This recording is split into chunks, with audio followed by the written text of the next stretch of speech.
machine de guerre. Tu mets un run, Sim? Tu mets un run? Ah, merdé là. Allez, hein. Allez, on est avec toi, mec.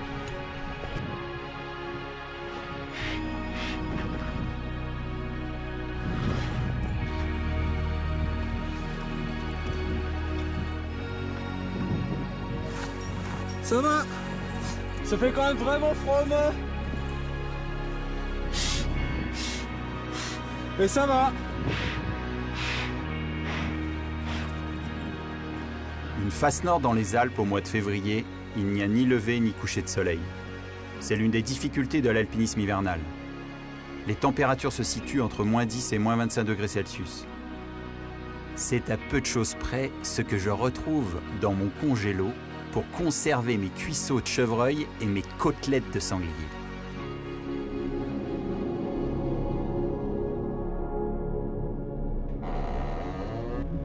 Ça représente assez bien le côté austère de la face nord des Grandes Jorasses.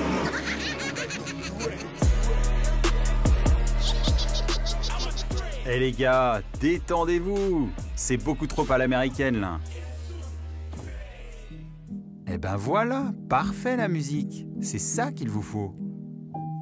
Simon Velfringer, alias Mister Sac à Puff. Même par -20 degrés, le sac à magnésie est toujours plein à ras-bord.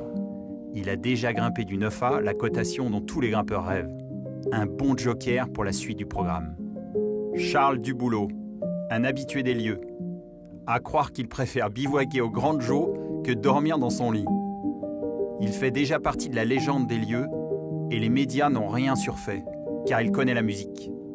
Clovis Paulin, il a essayé la highline comme son frère Nathan, mais il avait peur du vide. Du coup, il s'est mis à l'alpinisme et ça lui réussit pas mal. Pour sa première fois dans le frigo des Jorasses, il s'est dit qu'une directissime serait l'idéal. Une directissime, pour faire court, on part du bas de la paroi jusqu'en haut et on essaye de tracer une ligne la plus droite et la plus esthétique possible, quelles qu'en soient les difficultés. Hervé Bouvard et Patrick Gabarreau, du 27 juin au 1er juillet 1986. Directissime de la Walker. 7A à 2, 1200 mètres. Et ça a été fait souvent? Jamais. Ça a été fait par Hervé Bouvard et Patrick Gabarreau. Point barre, et c'est tombé dans l'oubli en fait. C'est pas débile d'aller en hiver dans ces voies-là, quoi. Pour les chutes de pierre, c'est l'idéal. Après, tu lis 7A à 2, tu te dis 7A à 2 en hiver, peut-être que ça prend du temps, quoi. Afin de mettre toutes les chances de leur côté, l'équipe convie l'ouvreur de l'époque, le gourou Patrick Gabarreau, à les accompagner au pied de la face pour glaner le moindre détail de leur première ascension. Tu vois le grand névé, hein? Oui. Ouais. T'as un névéron à gauche, quoi. Oui. Puis après, ça Oui. fait comme je sais pas, une chauve-souris. Oui, tu vois. oui. On dirait une tête de. Ouais, et on voit, il y a On dirait un une tête de gypaète il y a avec un- le petit Moi, nez. je l'ai pas, la il y a un tête. micro-bouchon Voilà, de neige à droite. alors attends, au-dessus de la tête, il y a un micro-bouchon Ça de fait un- neige. Exactement. Ah oui, je l'ai, Alors, dans je mes l'ai, je souvenirs, l'ai. c'est là que ça passe. D'accord, donc tu vois, D'accord. c'est bien. Là, il y a une ligne Ouais, de ouais. fissure là qui est droite. Et après, ben, tu continues droit T'arrives dans à l'axe. hein. l'ouvrir, Et ça fait ok. une fissure Mais après, droite-gauche. oui, il y a une C'est ça, fissure. et c'est ça. Euh, Ça passe dedans. ouais, ça doit être quelque chose comme Ouais. ça. Et on part du névé du bas, on part dans une fissure avec une tache jaune à droite. Il y a une tache jaune et il y en a une aussi au sommet de la fissure. Je suis pas Tu vois ça? absolument- Ouais, je vois.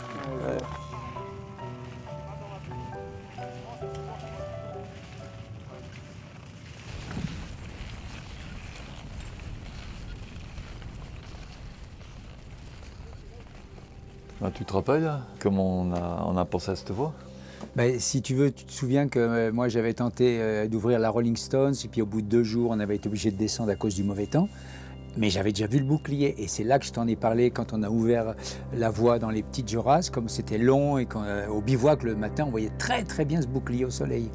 Ouais, je me rappelle qu'on passait notre temps à regarder cette face des Grandes Jorasses et qu'on imaginait tous les itinéraires possibles.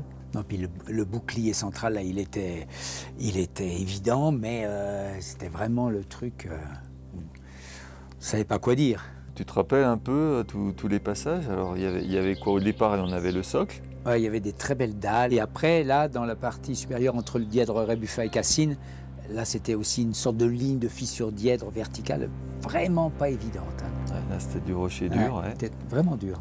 Après, ça se couchait un peu. C'était un peu Ouais, plus mixte. mise, neige, puis on changeait tout le temps de matos avec les grosses cofflaques en plastique, avec les trucs. Et en fait, on a fait le deuxième bivouac au pied du bastion, vraiment. Ouais, là, le bastion, c'était là où il y avait les longueurs les plus raides. Ouais. Ouais. Et puis surtout les moins évidentes. Hein. On a mis un spit, enfin c'est toi d'ailleurs qui a mis un spit au relais, après une première longueur difficile. Et là, tu es parti dans la longueur clé.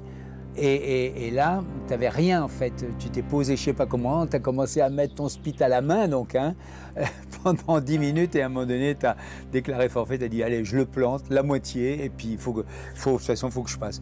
À la sortie de ça, on a bivouaqué pile à la sortie du bastion. Et là, on a traversé un tout petit peu à droite pour reprendre un fil d'éperon qui n'était pas facile non plus. Ouais. Et là, c'est toi qui étais devant. Et c'est moi qui étais devant.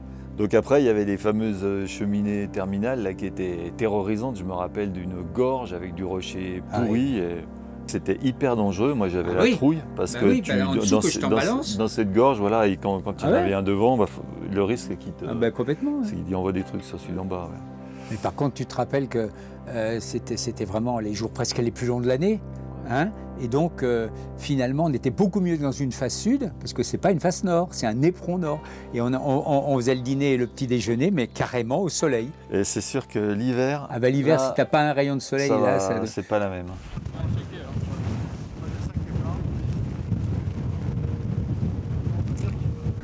Chance itinéraire, ça va pas être facile.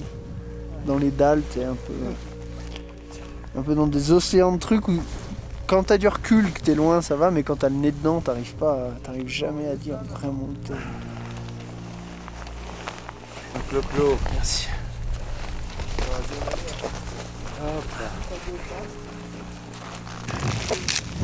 Ah, on dirait qu'il fait chaud. Hein.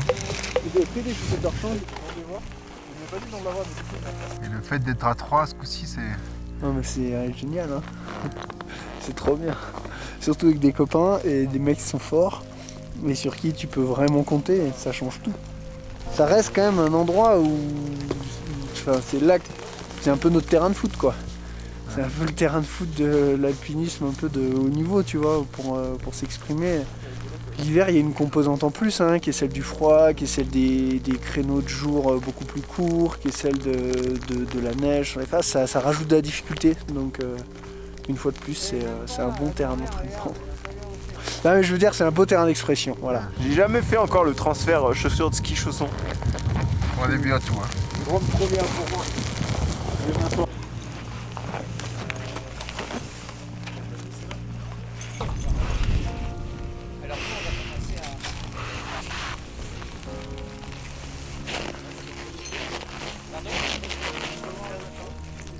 Ce que je redoute, c'est qu'on mette 7 jours à la place de 5, quoi.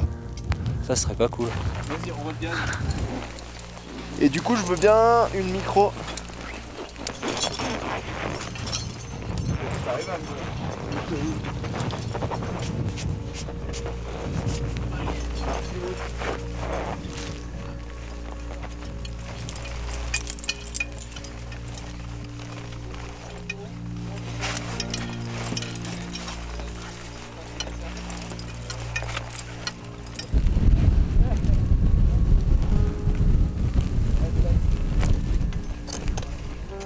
D'ampleur, hein. Enfin, quand tu approches le truc là, tu arrives juste à la jonction, ça fait quelque chose.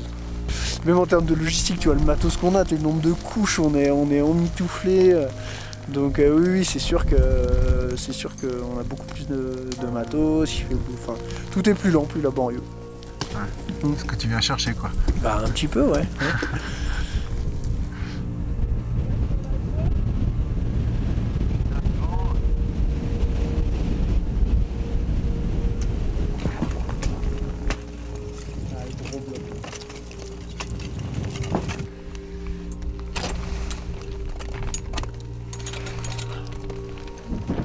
Clo-clo. Ça speed, ça drift.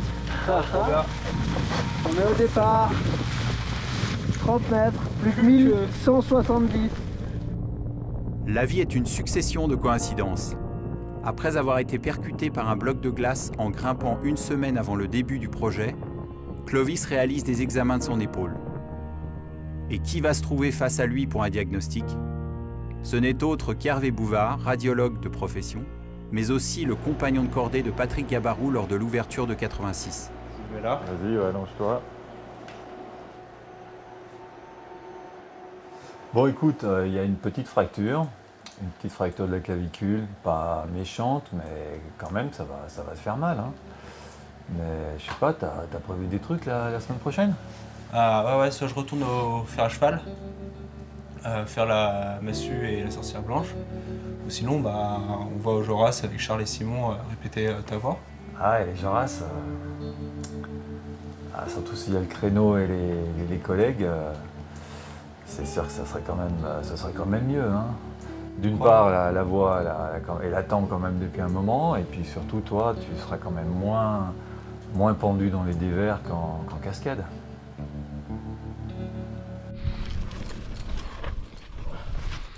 Des Manclove.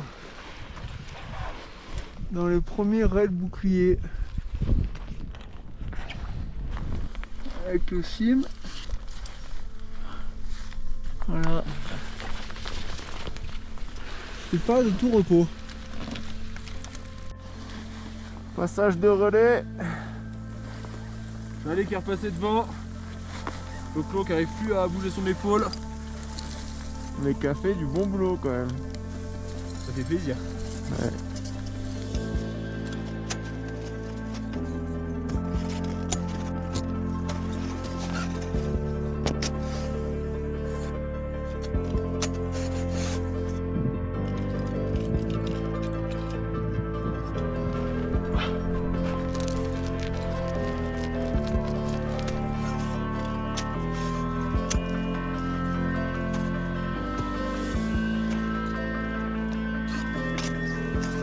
Voilà, on est au deuxième jour là. Fin du deuxième jour, il y a Clovis en bas qui commence à terrasser. Charlie là. On continue de grimper, on va fixer 2-3 longueurs demain matin. Et ouais, ça prend du temps. Hein. Ça fait chaussons, grosse, neige, rocher, crampons, pas crampons. C'est technique quoi. Ah, ça cause.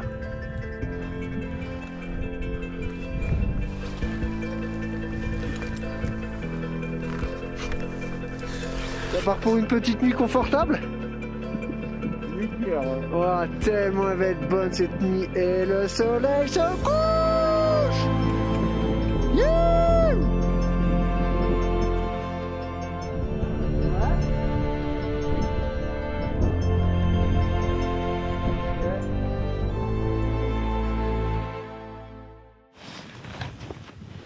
Ah. Yeah!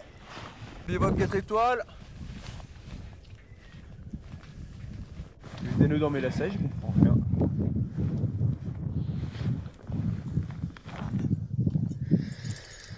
Alors, mon Gilou. C'était pas mal pour dormir quand même. On était bien.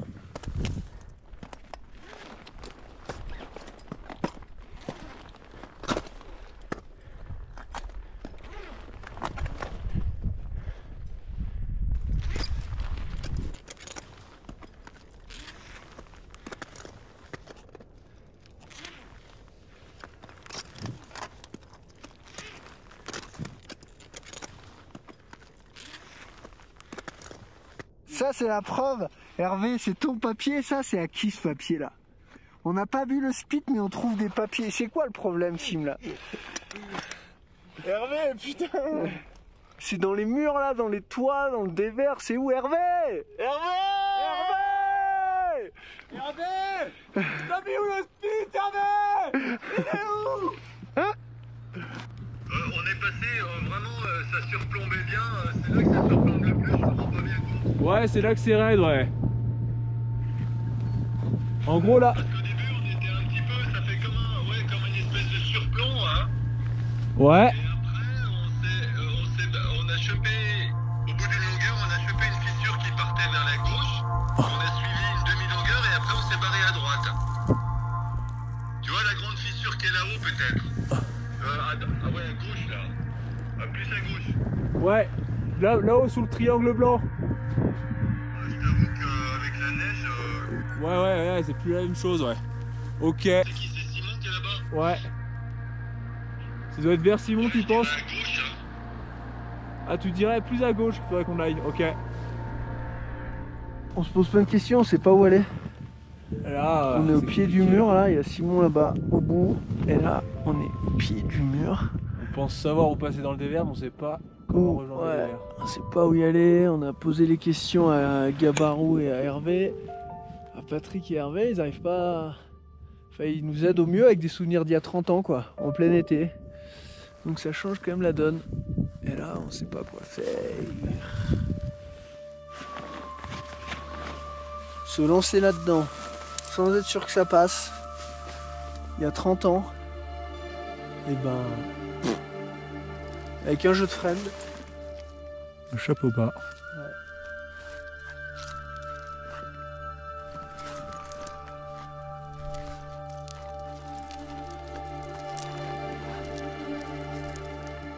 Déjà en été 86, les ouvreurs avaient opté pour un style d'escalade minimaliste en laissant le moins de traces possible de leur passage, mais en grimpant parfois en escalade artificielle compte tenu des difficultés. Aujourd'hui, le défi de nos prodiges est de grimper cette face en plein hiver, mais aussi en escalade libre.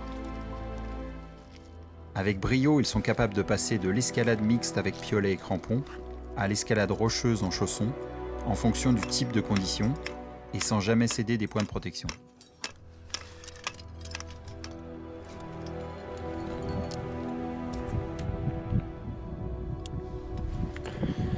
C'est raide partout là, hein. C'est pas trop par où passer. On va voir. Hein.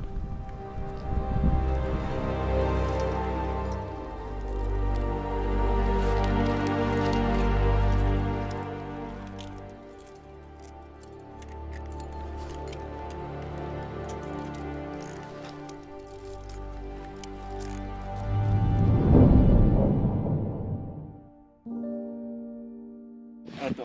C'est quoi? Ah, ça capote! On y est là! Là on y est, ouais. Là on y est, mon gars, dans le Monster! Dans les gros dévers à moins 8000! Voilà.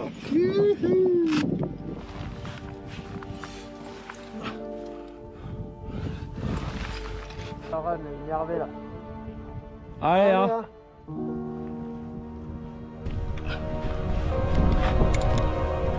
Ah, c'est pas ouf là. C'est pas ouf là. Du mou là. Du mou.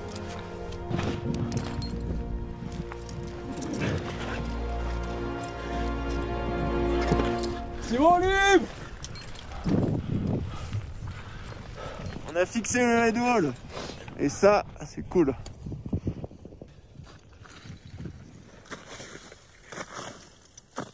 C'est parfait.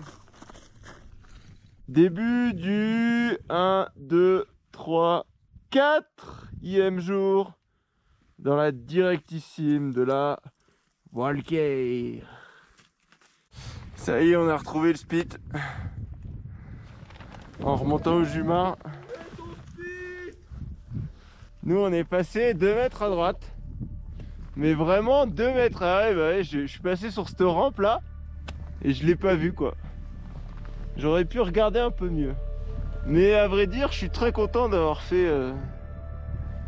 Ah, ça nous aurait pas forcément fait gagner du temps. Ok les gros, j'ai allumé mon toki si jamais.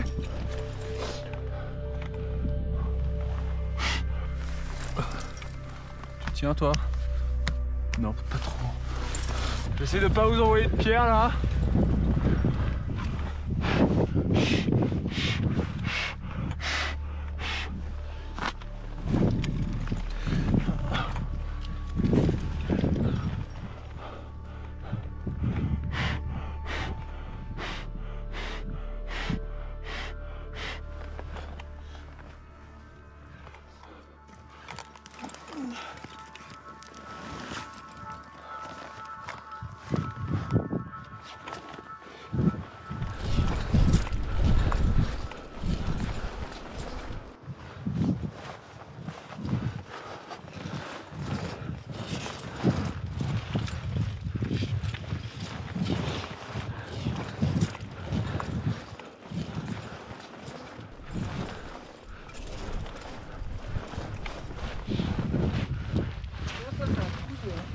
Quoi?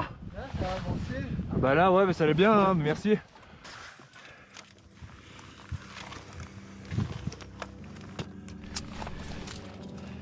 Rolling Stone, il y a 1 an, mon dernier bivouac là-bas dans le névé. J'ai remonté ces goulottes. Tac, tac, tac. Je passais là. Je passais exactement là. Pour sortir au névé. Putain. Ouais, ça me fait de l'effet, c'est un truc de ouf. Allez, Chino. Je me rappelle, j'ai fait relais là. Je me rappelle très bien.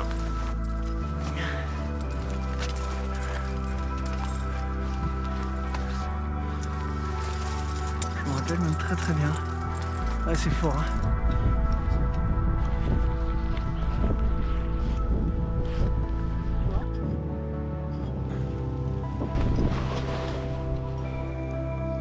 Voilà mon petit chef-d'œuvre. 1, 2, 3. La petite vue qui va bien. Mais bon, nous on commence à la connaître. Du coup. Ça nous fait plus grand chose, hein. Il était censé faire de plus en plus chaud. Bah, il fait de plus en plus froid. Je sais pas qui a fait la météo les derniers jours, mais c'est vraiment pas cool. C'est un peu mort. Voilà, bon. Oh, la frontale est dans ma doudoune, non?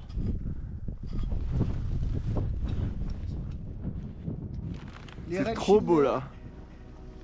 Elle est pas belle la vie. Allez, jour numéro 5. Le dernier. Clairement la pire longueur de la voie. Cheminée immonde, des pavasses immondes, une longueur déversante avec des cathédrales qui tombent. Hyper dur de se protéger.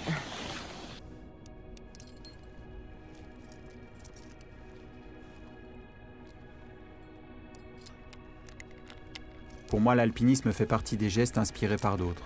On suit une trace dans la neige, laissée par les anciens, et on essaie d'en dessiner une autre différente. Cela impose dans notre quête un respect de l'histoire et de ceux qui l'ont faite, puis d'y inscrire un petit morceau pour prolonger cette quête de l'inutile. En grimpant, on façonne une forme artistique éphémère et sans but, tout en laissant un peu de soi sur le rocher. C'est un hymne au bonheur avant que toute la baraque parte en flammes. Grimper est une danse qui s'octroie une valeur et un acte qui se perpétue. Car les pionniers d'hier ont fait évoluer notre art. Aujourd'hui, cette jeunesse ultra douée est en train d'écrire une musique jamais composée. Bien sûr que les Joras ne sont pas une finalité pour nos 3 compères. Tout ce que les Alpes leur ont apporté en confiance et en force, ils vont, j'en suis sûr, le reproduire ailleurs, là-bas.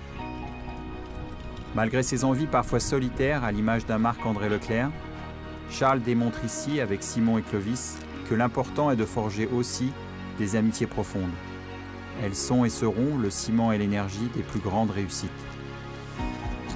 J'ai une image dans toute cette aventure qui restera gravée. On est au pied de cette immense paroi, ils sont dans les 2 premières longueurs de corde qu'ils effectuent dans le vent et le froid, mais avec perfection. Je vois la pose d'un crampon monopointe sur un micro-graton de quartz, ou encore une épaule qui s'enroule avec précision autour d'une écaille. La substance essentielle du geste est de pouvoir sauver sa peau grâce à l'harmonie du mouvement.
Bon. Hervé, Patrick, Hervé, Patoche, vous êtes des rois. Vous êtes gavés.